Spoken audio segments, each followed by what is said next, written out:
Hello, and welcome to Shedding the Bitch Radio, where you can discuss, debate, and get advice on how to discover and shed the bitches of fear, insecurity, self-doubt, and negative mindsets so you can realize your dreams and life purpose and create and accelerate the riches you want in life.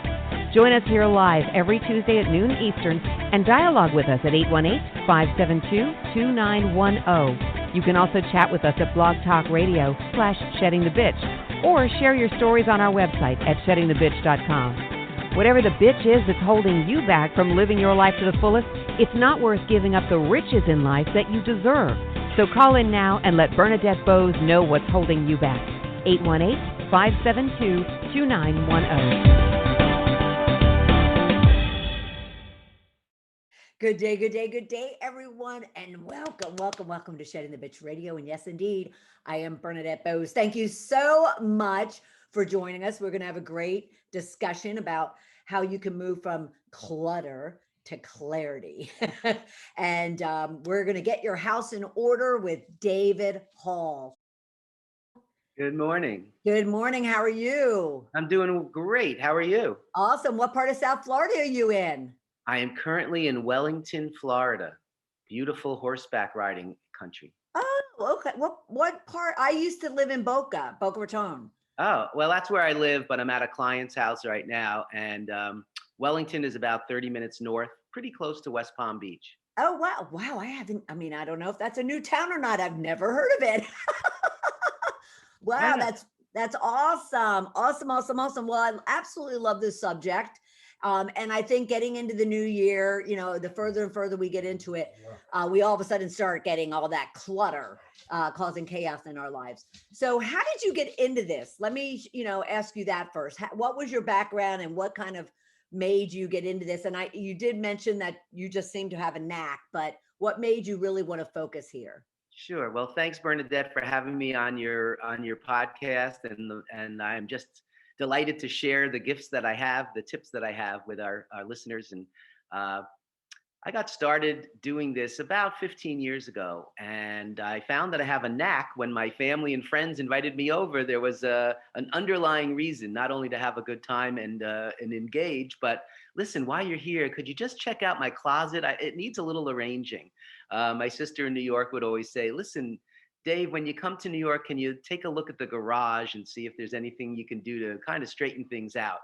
And of course, I was a sucker because I knew I liked doing it. They knew I liked doing it. So I went ahead and I guess did in the field training for a number of years.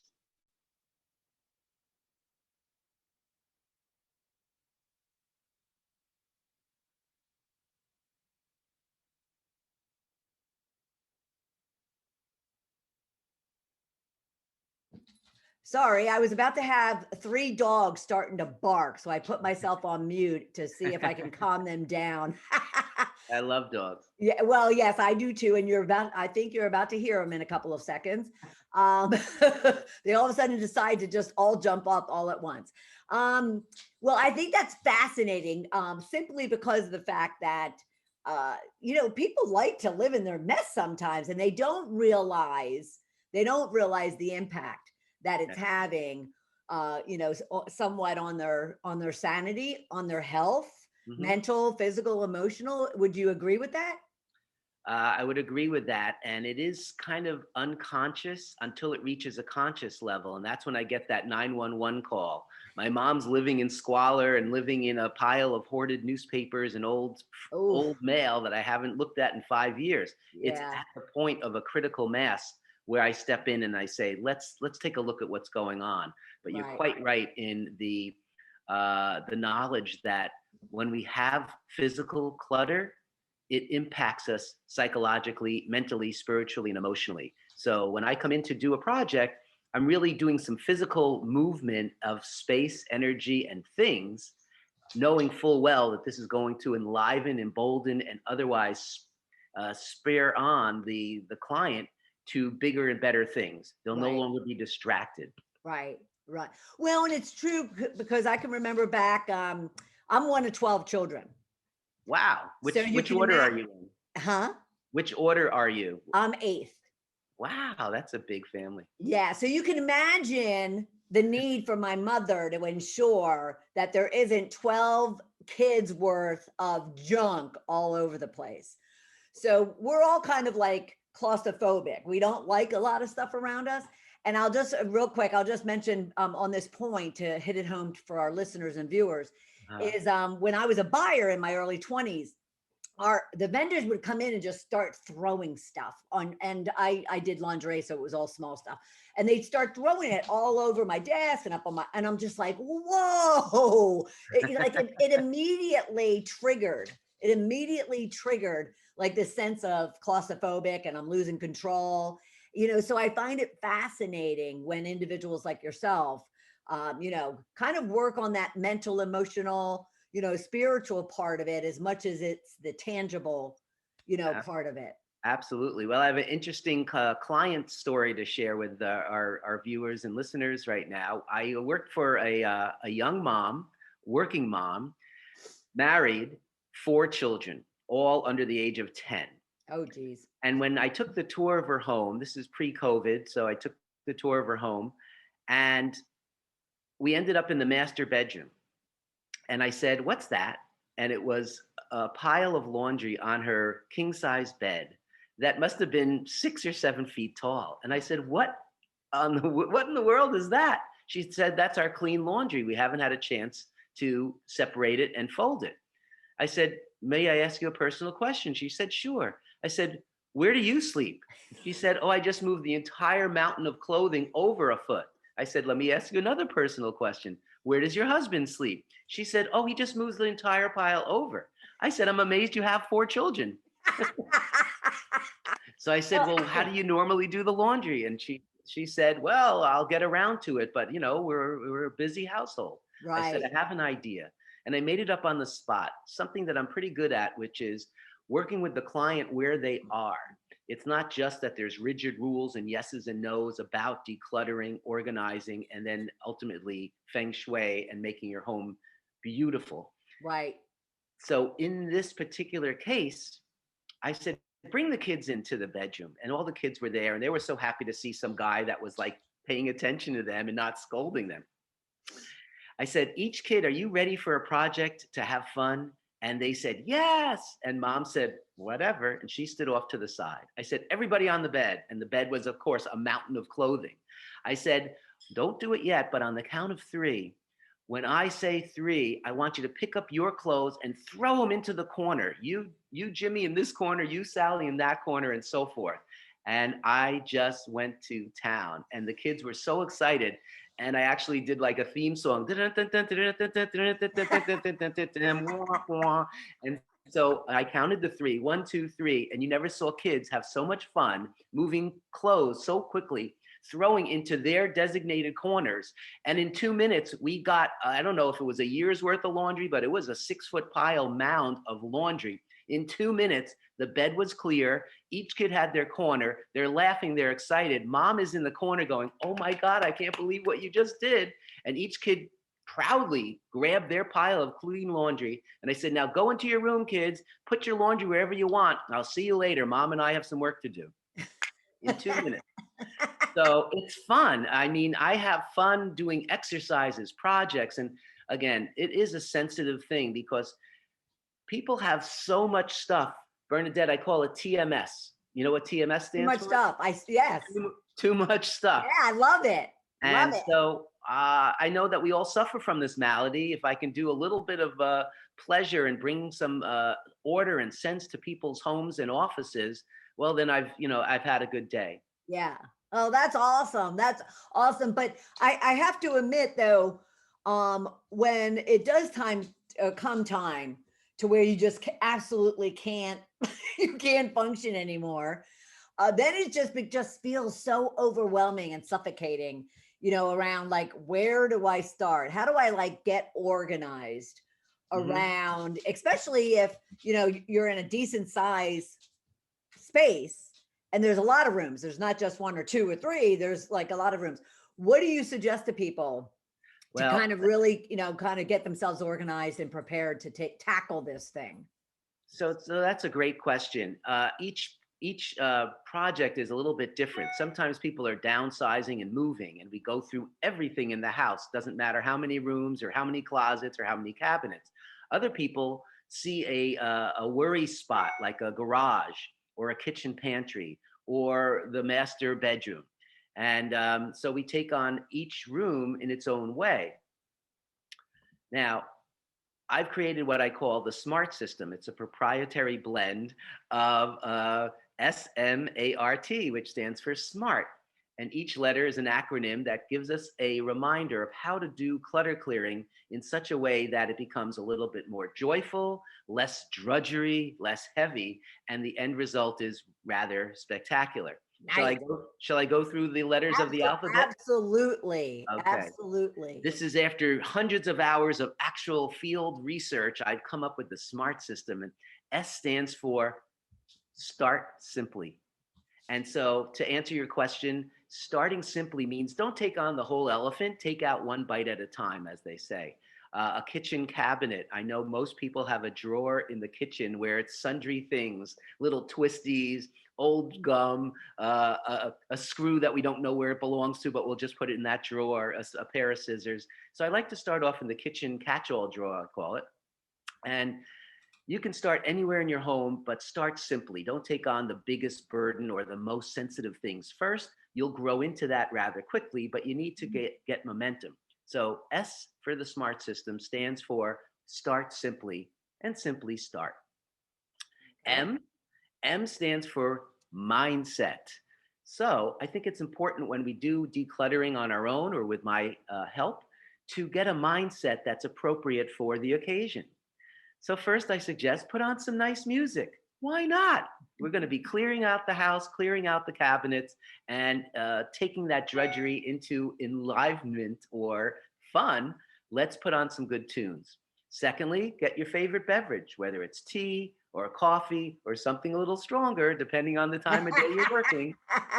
Get your mind set properly. And the third element of being in the right frame of mind is to dress comfortably. Wear comfortable clothing, shorts if you're going to go into the master closet and try on clothes, and just relax in a t-shirt and relaxed clothing. So S, simply start simply. M, mindset.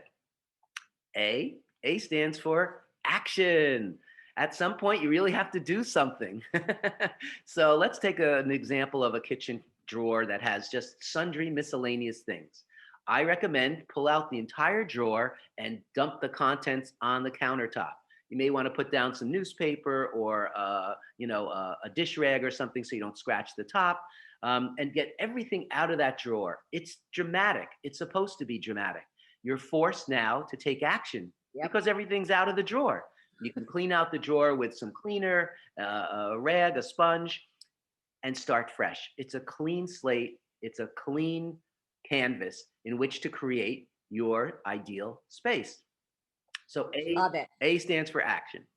Love it. R, once we start to see all the little things in there, we can throw out the old little nubby pencils. We can throw out pencil shavings, use toothpicks.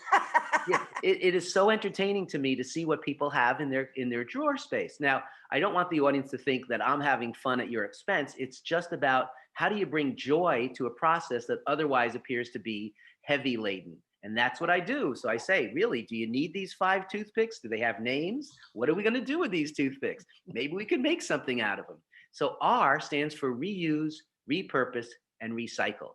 And one of the number one benefits of decluttering and organizing is that you get to give things away. You get to be of service to others.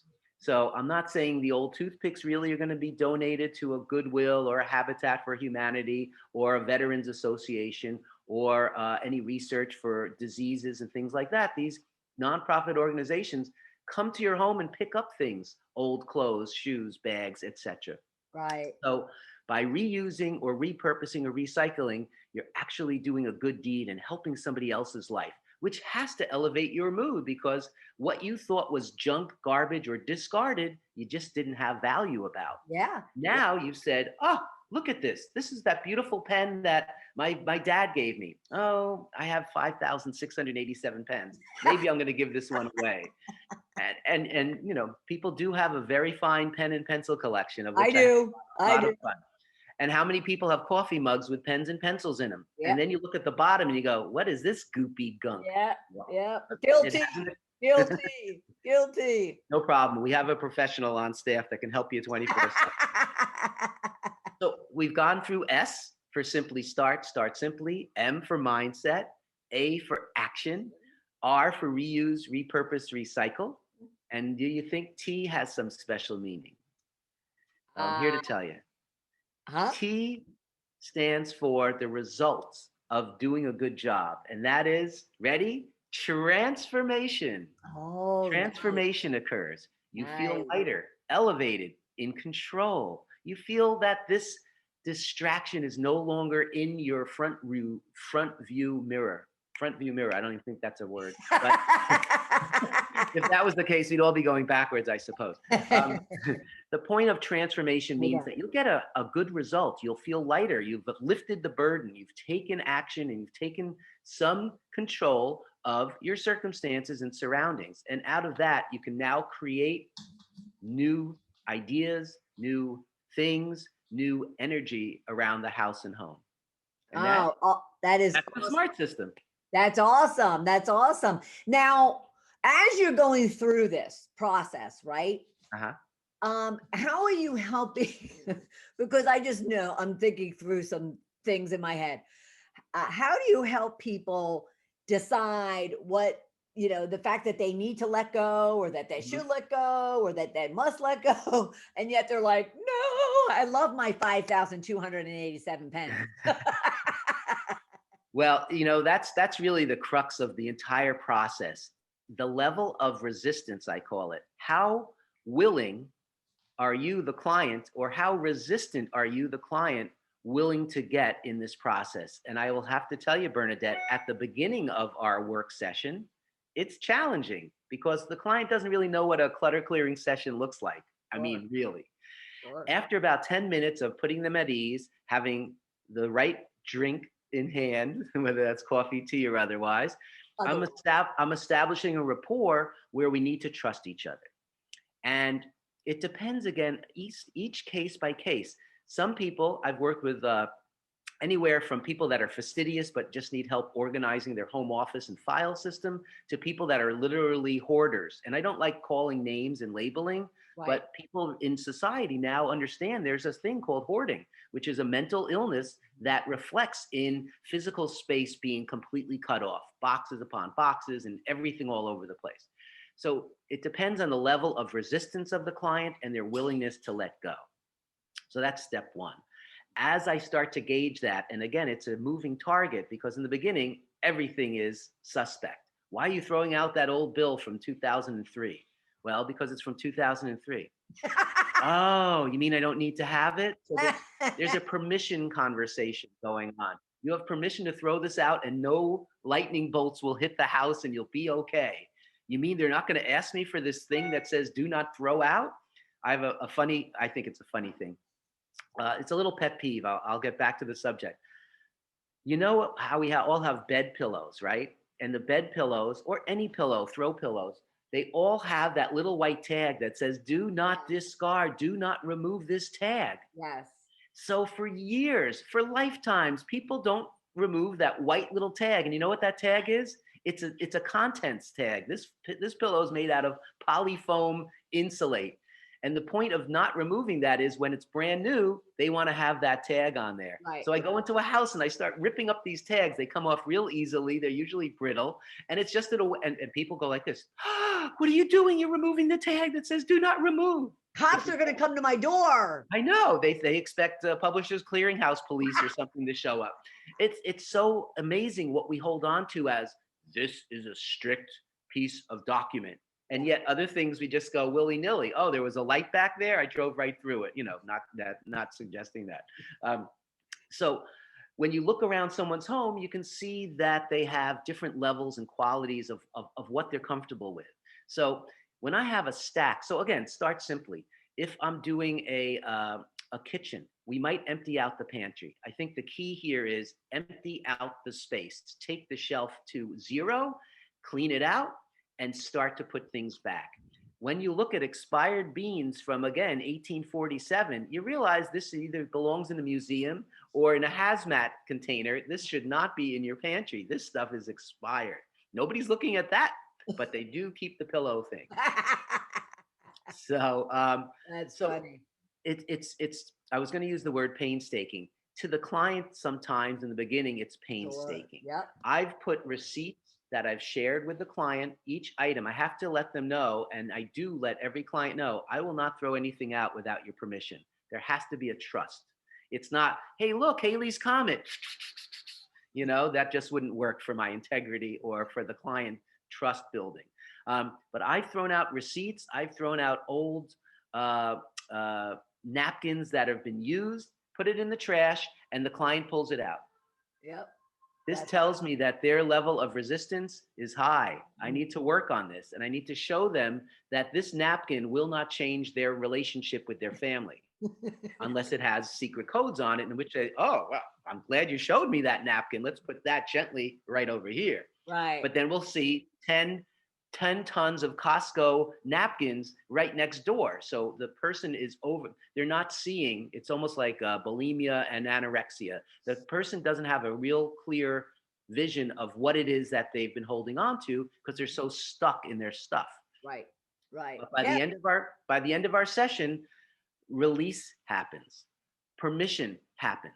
I can throw something away, maybe a sentimental art piece from my kid. The kid's now 37 in law school, and oh, by the way, doesn't live anywhere nearby, but I want to save that little button that he colored in for me in first grade.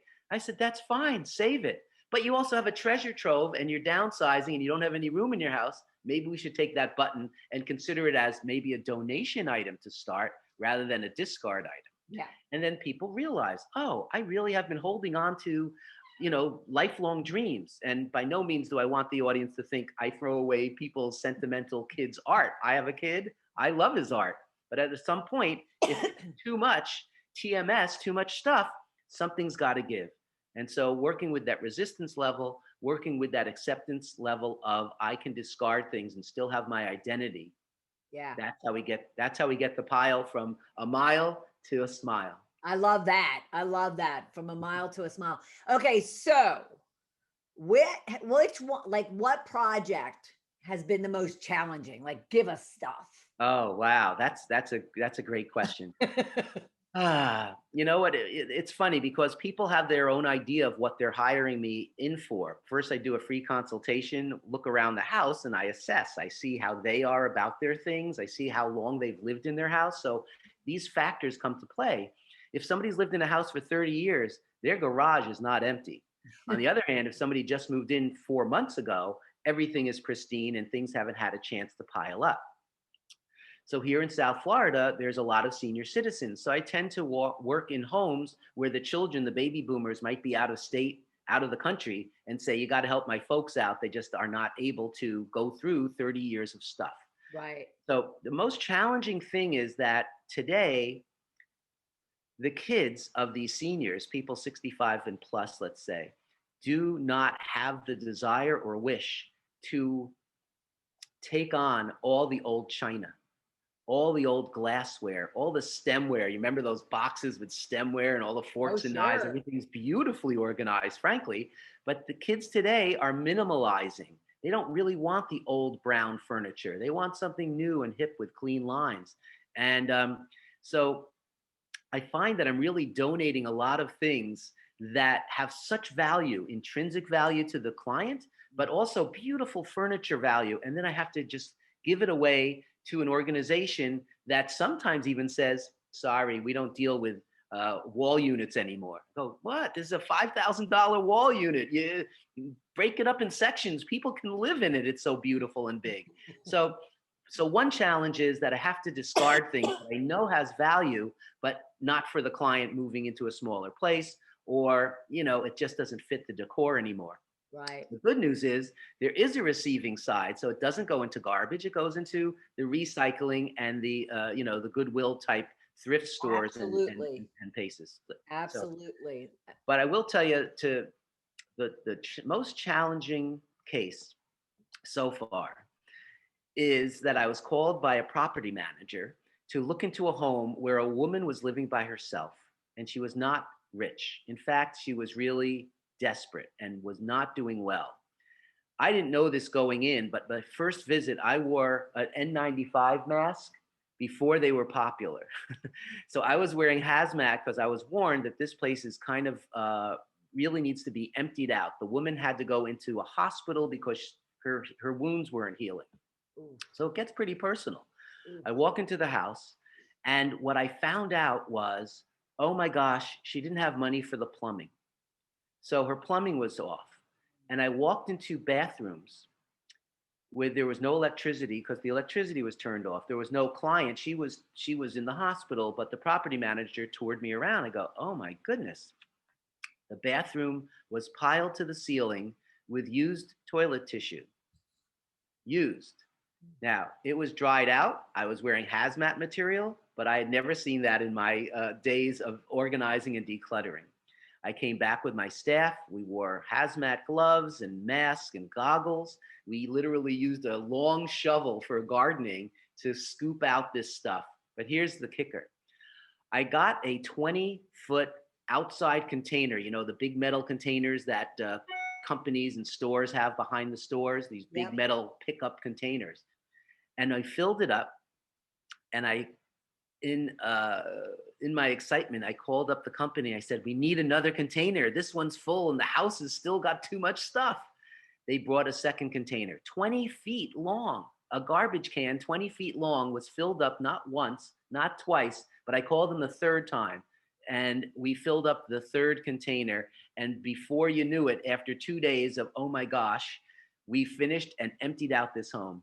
It was the worst. There were garbage bags filled with I don't know what in the kitchen from floor to ceiling.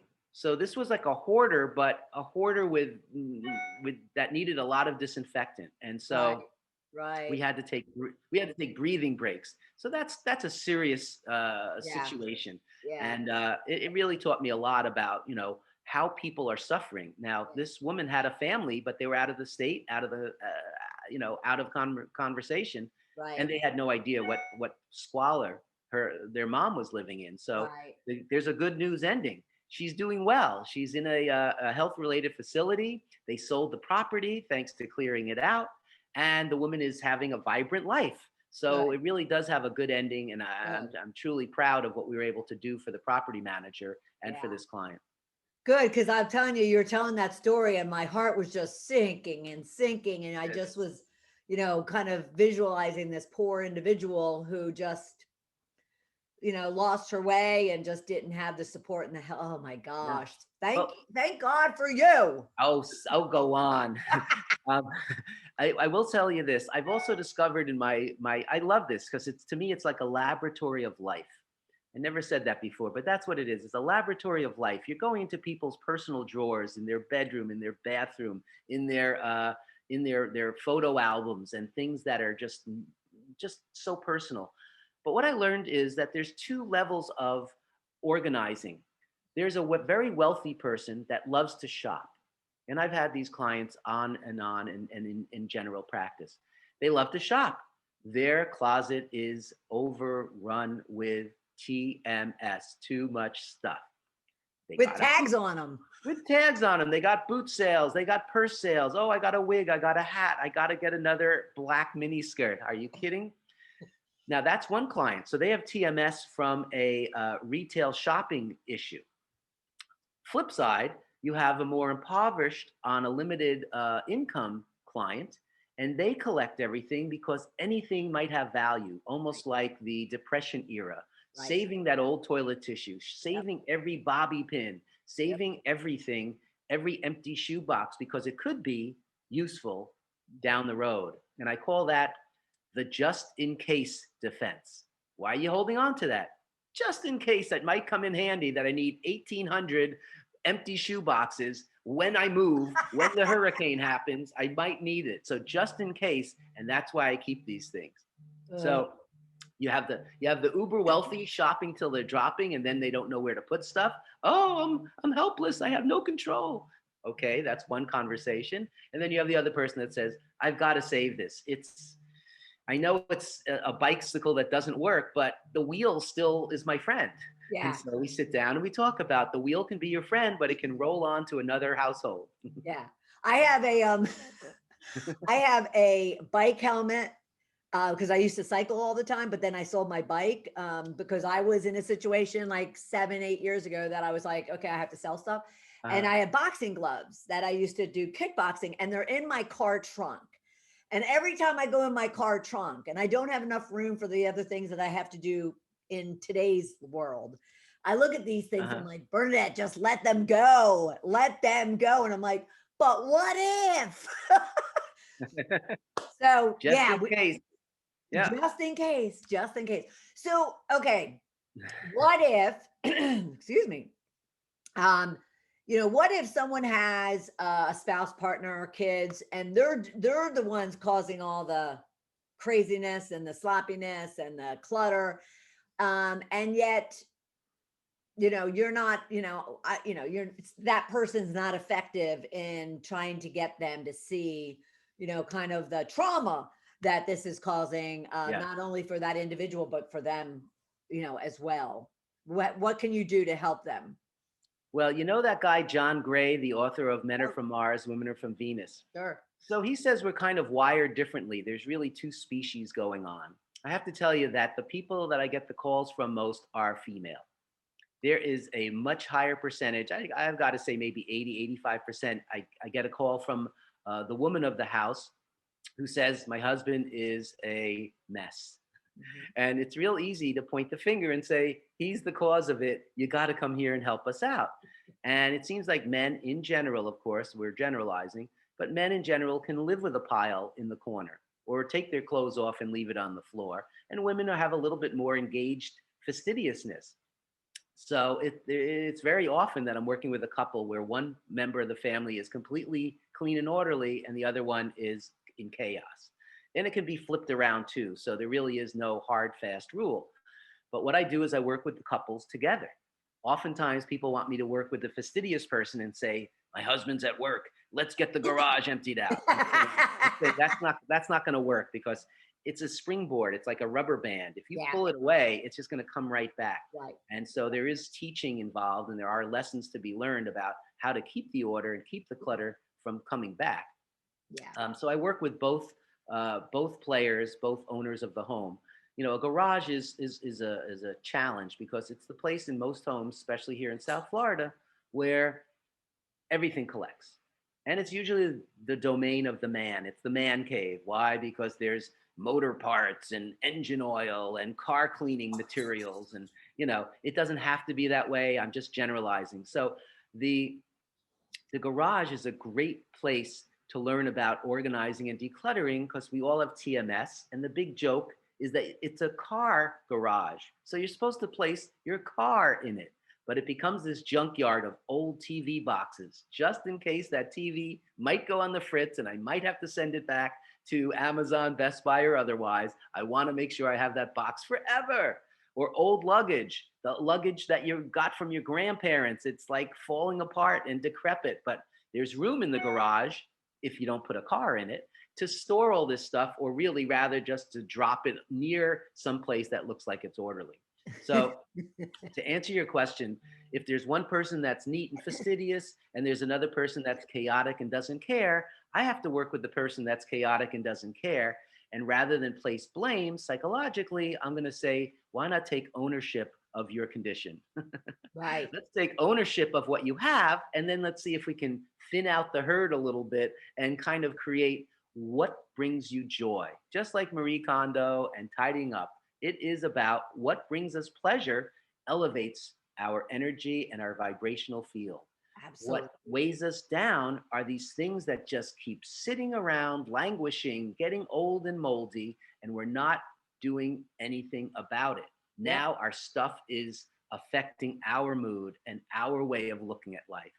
And one last thing, Bernadette, about this subject in the garage, a lot of attached garages when people do put their car in the garage, they come into their house from that door into, let's say, the laundry room or the kitchen or a mudroom.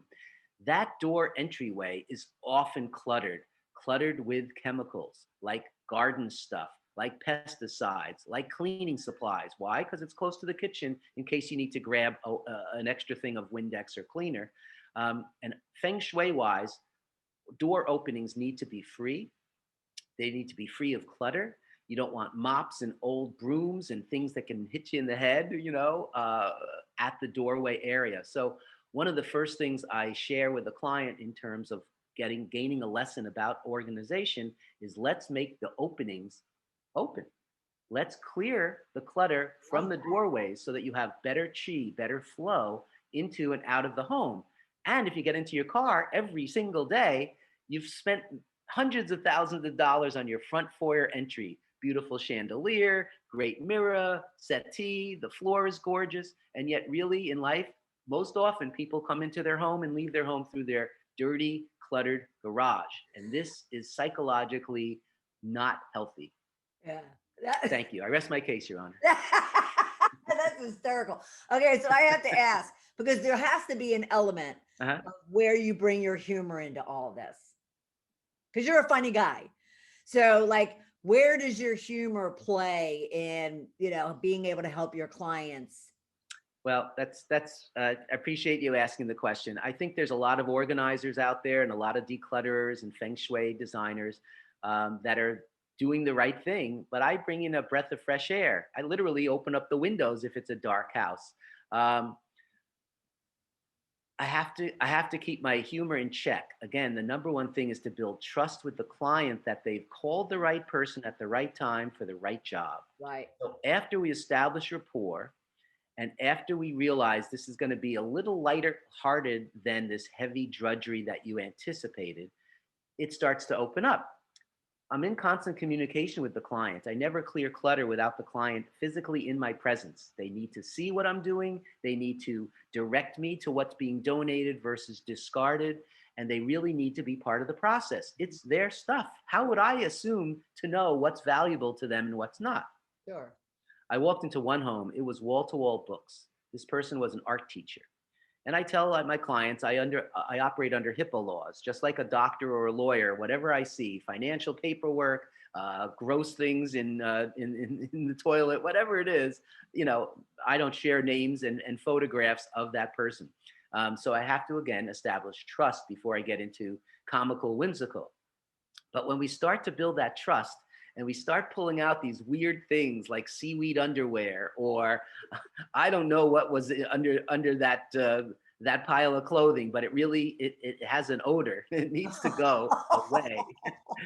And the client then realizes this is just a bunch of stagnant stuff,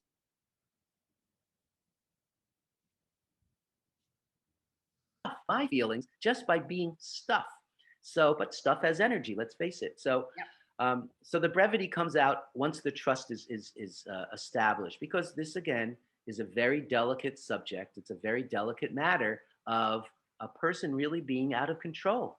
Yeah. It could be a room or it could be the entire house, but they just have TMS, too Yep. much stuff. All right. Well, that's awesome. Okay. So, now I had asked you as we were preparing for this, if there was anything in particular, like an offering, or is there something on your website? Is there something that, a giveaway or something that you're doing, a promotion you're doing? Could you share with us what you might be able to, lead our listeners and viewers toward? I'd be happy to, and I'm glad you offered a freebie from me to you and to everybody watching and listening today. So Feng Shui, it's the art of energy, and there's something called a bagua, which is a map, a grid, and I'm making a gift of my bagua for 9 areas of the home. So as you walk into a house, the top left area has to do with wealth. So it's good to have things that relate to wealth, like a green plant, like money, like growth. The top right is relationships. So you want to have something in the top right corner. When I say top right, the bagua is a diagram like this. Okay. So anybody who goes to my website, A+ Clutter Clearing, will receive this as a download, and it's great Awesome. to have attached to the side of your refrigerator or someplace safe. And you can always see, where can I maximize the energy of that space in the room and in my home to get the result I want. So real quickly, the different areas are wealth, fame and reputation, relationships, a family center, health, children and creativity, knowledge, career, and helping others. So can you imagine that your rooms now have an intention, that you've designed your space with a willingness to optimize your life? I know it sounds a little woo-woo, but I'm a little woo-woo myself. I am too. Oh, good. I knew there was a connection. That is awesome. And I'm sitting here. That's cool. Okay. And I want to remind everybody again, it's, I'm sorry, I have it in front of me. A plus clutter Clearing.com. clearing.com. A plus Oh, clutterclearing.com. yeah. And yeah, because I was processing, I'm very visual, so I look up a lot. But because I live in a very small, my cottage house on my, from my main house, I have a cottage house, and that's where I live. And it's a very small 450 square foot space. And so, talk about needing to keep it minimal, minimal, minimal. Mhm. But I'm sitting here going, there's 9 spots in this, in this place, but I'm downloading it and I'm gonna take a look Sure. at it today. Sure. Just all you have to do is, on the contact page, write in your email and your name and your phone number, and then I will send it off to you post haste, quite quickly, a matter of fact. Cool. That is so cool. Okay, so do you have any one last big tip, suggestion, advice for our listeners and our viewers when it comes to really understanding they can go from clutter to clarity, both literally and then mentally, emotionally, spiritually and whatnot, by just looking at their stuff? Sure. Sure. There's two thoughts. One is, first of all, when you start to think of others and being of service, it's easier to release yourself of all the things you have. Take a look at a master closet where you have so many outfits and so many shoes and purses. We have so much stuff. We're in an abundant consumer market, so we're programmed and wired to collect. And a BOGO, buy one get one. Oh, that I'm going to get two. I didn't want to. I didn't even want one, but look, it's a sale. So think of others before you actually declutter. And as you have that mindset of, I'm going to donate whatever it is, 3 outfits, 5 outfits, 10,000 outfits. People have a lot of stuff in their closet. That's a good mindset, just to have some freedom of this stuff that we collect, that we hold so dear. Yep. So that's one tip. The other tip, and I learned this from a Navy admiral. He's famous on YouTube and TED Talks. I think it's McCafferty, Admiral McCafferty. He said, if there's one thing you should know, both in the military and at home, it's start each day by, you've probably heard this, make your bed. Make your bed. What does that do? When you make your bed, you're actually setting yourself up for success. Yep. You've taken action. You've made the bed look a little cleaner, a little neater, and that starts you off with momentum. You've now made your bed, clean as a whistle. You go on to the next thing, going to the kitchen and making a cup of coffee, let's say. Doing things with integrity and purpose, being aware of what your surroundings are and how you take on your day. But if you make your bed in the morning, at the end of the day, no matter how the day went, you've got that bed handled, and you're going to have nice sheets underneath and pillows all propped up, and you're ending the day with success. So that's that pearl of wisdom. Simple but powerful. It is. It's simple, simple, simple but powerful. The S of his SMART system, everybody. Ooh, I like your thinking. I always like to kind of call back. Do a callback to something. Very S stands for smooth. Yeah, there you go. There you go. Oh my gosh, I so appreciate it, David. This has been absolutely wonderful. And I just want to mention for everybody, David Hall, A Plus Clutter Clearing Services. Go to aplusclutterclearing.com to get his nice gift of his feng shui nine It's a map. It's a map. It's a map. It's a map. And then also look for him on Twitter at Harpo Hall, which is so appropriate. Harpo Hall. on Twitter, and of course he's on LinkedIn as well. A Plus Clutter Clearing Services. Now, obviously, I didn't even ask where you're. Oh, South Florida in Wellington. So Right. obviously, you do in-house, on site. Do you do anything virtually? Yes, I do. As the COVID hit back in late February, early March, instantly I said, well, how is this going to impact my clients? How's it going to impact my business and going into people's home spaces? Yeah. And I immediately adapted to what could I do virtually and started promoting myself on social media with virtual organizing and decluttering. And I've had clients from all over the country. They set up their iPad on a tripod. That sounds funny for some reason. iPad on a tripod.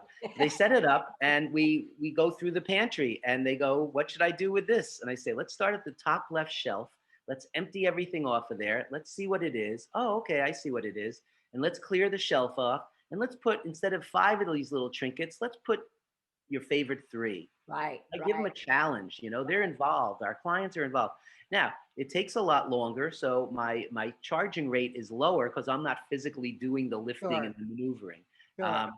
And it's you've got to believe in the COVID times with people are home in their sweats, Netflix binging, and oh, by the way, doing life, teaching their kids at home, trying to run a home office.